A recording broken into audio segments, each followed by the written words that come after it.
हाँ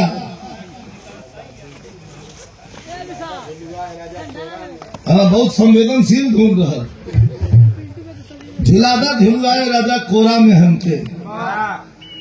अगर 22-25-30 किलो का तब तो ठीक है, अगर कुंटल के लगभग होगी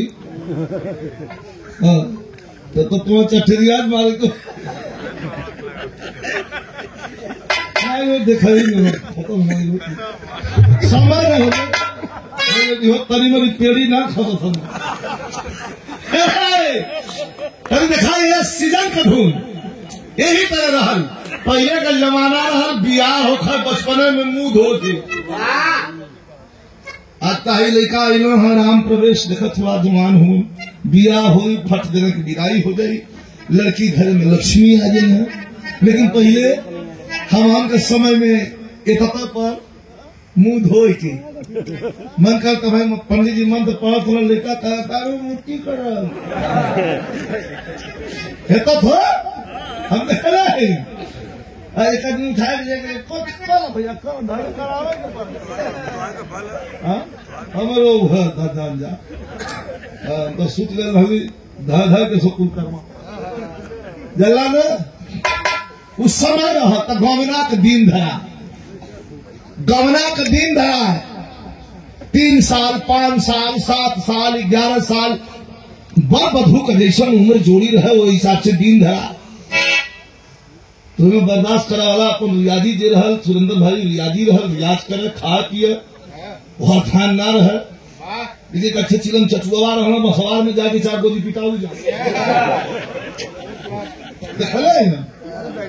जाके धूप जाके धूप के मसोरिया में मुर्गी को बोली बोले उठा को अगर में मार फेंक डाला धूप ऐसा ऐसा स्थिति है।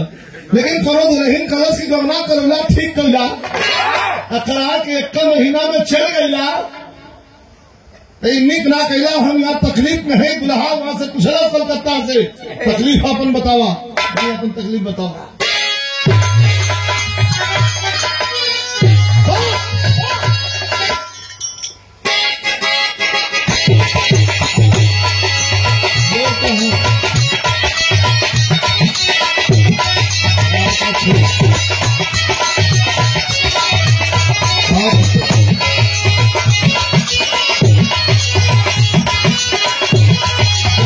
क्या बात है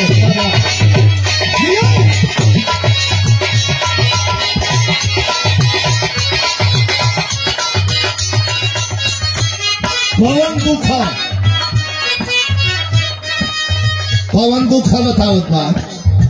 अरे जब से कैला सजन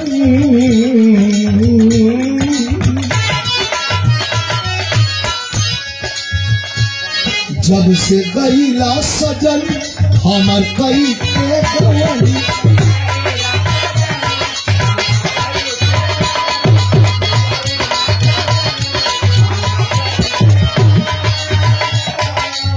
अरे गईला सजन हमर कई के गवन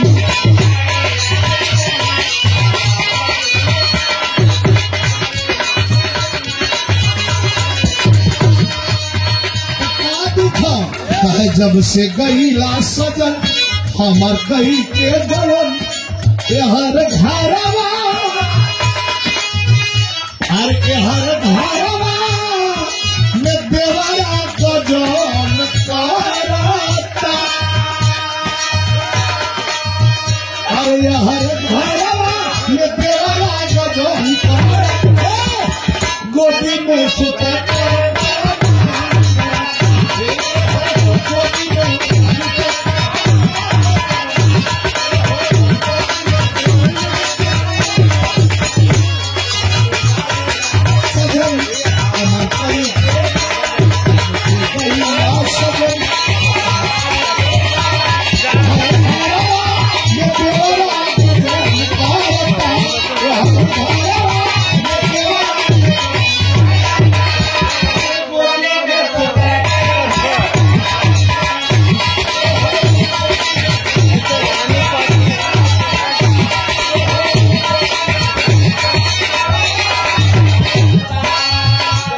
के जो हत्या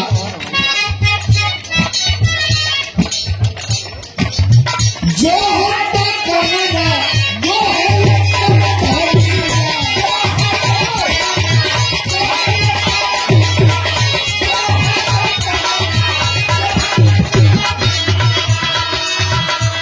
बार लिखा वाला अरे जो हत्या करना जो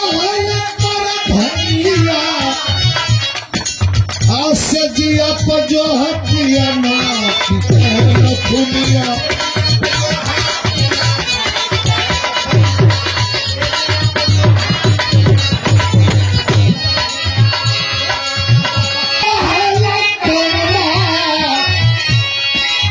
जो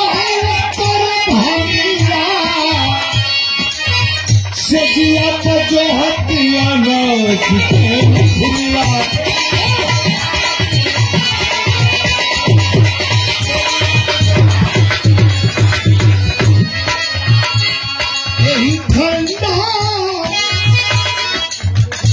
यही ठंडा में गहिया गरम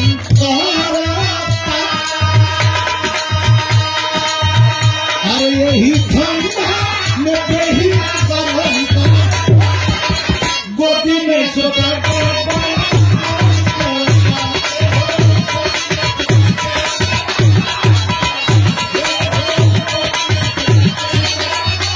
अरे जब से कहीं